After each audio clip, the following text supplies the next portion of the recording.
Hey guys, I got an invite from a friend of mine named Strider.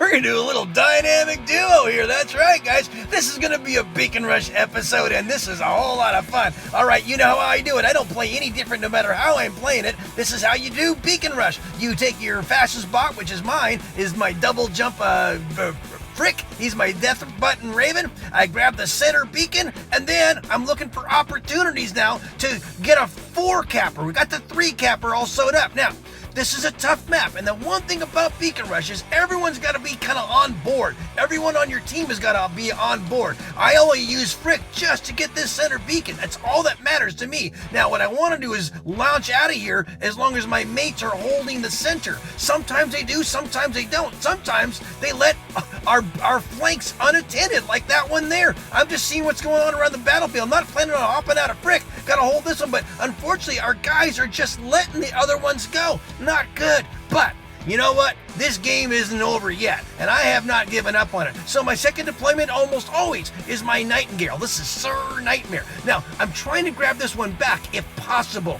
but you know what? It's so important. The center one is a pivotal beacon, you know, because then you can spawn off of here, and you're closer to all the other beacons. Unfortunately, I learned something new, guys. When you use phase shift, you are not going to be able to hold that beacon, and it got turned. So I'm just going to go ahead and divert my attention someplace else. Maybe I can grab this beacon. If nothing else, maybe I can draw some reds over here and thin out that center, and that's just as important. See all those reds over there now? That kind of frees up this center. So now I'm going to go back in here to the center and see if we can't get this one back. We got a 3-capper. Man, if we can just grab this one, that's going to give us a 4-capper, and that's going to give all we need. Now, I'm playing with a new friend. His name is Strider. He's helping me out. He's more of a brawler. You know me, I'm a beaconeer. I look at these beacons, and he's a good little brawler. So you know what?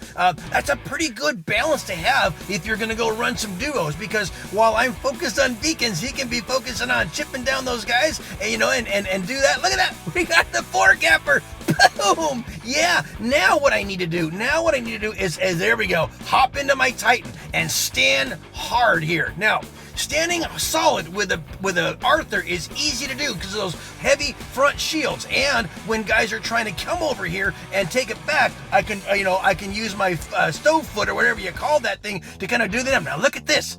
That is a smart move. That's my buddy right on top, keeping my Arthur nice and healed up. This little mosh pit that we have going in here is going to be pretty tough to beat, because with him keeping me healthy and me just holding the solid, we are going to help kind of just whittle down that beacon bar. You know, it's 4 minutes left. It's not quite in the time warp area, but you know, as long as my mates, I'm looking around to see where the reds are going, where my men are going. It looks like we've got a pretty good going here. Look at this. I was able to weather that hawk. Tough. That's a tough thing to do these days, you know what? But luckily I have that great healing Nightingale over me. Very smart actions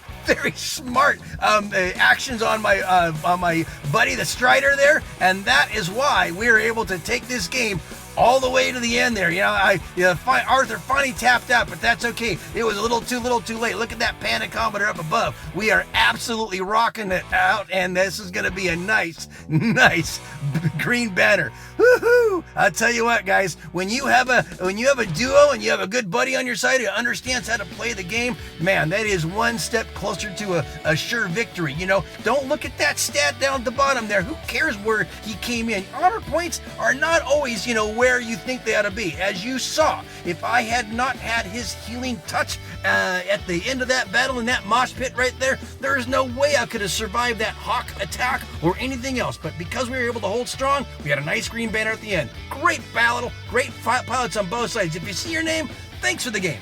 Peace out.